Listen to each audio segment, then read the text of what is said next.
Sekilas, pagar laut yang berada di Tangerang, Banten ini tampak seperti bangunan sewajarnya. Dari ketinggian, pagar dengan bahan bambu ini terlihat berpola seperti bangunan tambak ikan. Sebagian berbentuk persegi panjang, sebagian lainnya berbentuk trapesium. Namun dari jarak dekat, area ini jelas terlihat tidak berfungsi sebagai tambak ikan maupun area budidaya di laut. Tiang-tiang bambu dengan tinggi sekitar 6 meter ini jelas membentuk struktur pagar dengan tambahan anyaman bambu, paranet, dan pemberat berupa karung berisi pasir. Pagar laut dan struktur bangunan ini membentang sepanjang 30,16 km, melintasi 16 desa di 6 kecamatan, mulai dari Desa Muncung hingga Desa Paku Haji di Kabupaten Tangerang, Banten. Mega struktur pagar laut ini kemudian menjadi masalah serius bagi para nelayan yang menggantungkan hidup di wilayah perairan dangkal ini. Pagar itu mengganggu sekali saat ini gitu kan. Kalau kemarin-kemarin belum, karena pagarnya kan masih belum tebal ya. Nah, jadi sekarang udah merasa keganggu ya, tadi itu yang sempat teman-teman katakan ya, awalnya 10 liter jadi 20 liter solarnya gitu kan. Jadi otomatis mengganggu, dan juga akses jalannya itu ya biasanya bebas gitu, sekarang harus milih-milih. Pemagaran laut ini berdampak langsung pada hajat hidup ribuan masyarakat pesisir. Hak-hak mereka untuk mengakses wilayah perairan pesisir telah dilanggar dengan adanya pagar laut ini. Pertama, memang semua kita tahu bahwa laut tidak boleh dipagar. Itu yang pertama. Yang kedua, aturannya jelas bahwa untuk setiap pembangunan yang ada di laut itu semestinya ada izinnya. Yang ketiga, pada tanggal bulan Oktober di saat DKP melakukan kunjungan pemeriksaan gabungan bersama beberapa aparat hukum, dan itu beritanya ada di media, itu dinyatakan bahwa itu semestinya sudah dihentikan.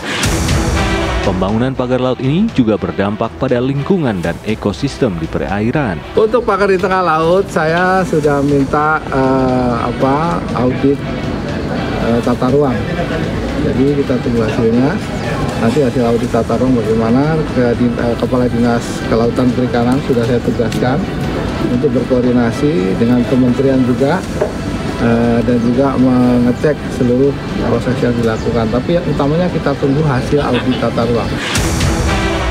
Namun sejak menerima informasi dari masyarakat pada tanggal 14 Agustus 2024 hingga akhir Januari 2025, belum juga ada keterangan resmi dari pemerintah pusat maupun pemerintah daerah terkait pihak yang bertanggung jawab atas pembangunan pagar laut ilegal ini. Jadi di bulan Juli, Juli udah mulai ada pembangunan, Agustus itu DKP sudah tahu, kemudian di bulan September ada turun, ada Polsus, ada PSDKP, gitu ya. Betul Pak? Bapak dari Ombudsman pasti tahu gitu. Artinya ini bukan, kami menghargai semua orang butuh proses, kami menghargai sekali, tapi jangan ditutupi. Siapa yang kemudian membiarkan 30 kilo itu terbangun? Dan untuk apa? Pada akhir tahun 2024, keberadaan pagar laut sepanjang 30,16 km di wilayah pesisir Kabupaten Tangerang, Banten ini menjadi viral. Tak lama berselang, muncul sekelompok masyarakat yang mengaku secara swadaya membangun pagar laut itu. Salah satu tujuannya sebagai penahan abrasi. Lalu siapa yang membuat yang disebut pagar yang keliru itu? Itu swadaya masyarakat. Tujuannya apa? Tentu tadi, satu, abrasi. Karena yang kita tempati hari ini saja, saat ini di atas laut, dulu sekitar 30 sampai 40 tahun lalu ini daratan. Namun, klaim ini dibantah oleh sejumlah masyarakat lain yang merasa dirugikan secara langsung dengan adanya pagar laut itu. Itu adalah sebuah swadaya masyarakat gitu kan. Sementara pendapatan masyarakat sendiri, ya saya pikir murad marit gitu. Kita ini hari ini posisinya sebagai komoditas politik yang kepentingannya bukan untuk kepentingan kita. Artinya dana itu hitung-hitungan tadi mungkin ya, swadaya itu? Lah, iya, kan berangkatnya dari situ tuh. Langsung poinnya boleh? Maksudnya tolong hitungin, Di. Tolong hitungin buat saya, kira-kira masyarakat ini bisa enggak sih mendapatkan uang sebesar itu? Dari mana uangnya? Kalau memang itu pemberdayaan, itu aja jawabannya. Nggak usah kemana-mana, saya nggak ngerti. Iya, tadi kan Pak Khalid yang sudah menghitung per bambu 22.000 dan segala macam. Kira-kira masuk nggak gitu? Kalau ini yang melakukan masyarakat gitu. Ya kita tanya sama-sama yuk sama masyarakat. Saya ini kan kapasitas saya sebagai observasi. Sementara itu, dari penampakan citra satelit pada beberapa area di dalam pagar laut ini terlihat struktur yang lebih sederhana, berbentuk persegi panjang dan trapesium. Mirip kisi-kisi pada struktur pondasi bangunan dan kafling-kafling properti. Karena konteksnya adalah kalau kita mau lihat dari grand design-nya, ini kita tahu ujung-ujungnya penimbunan pasir.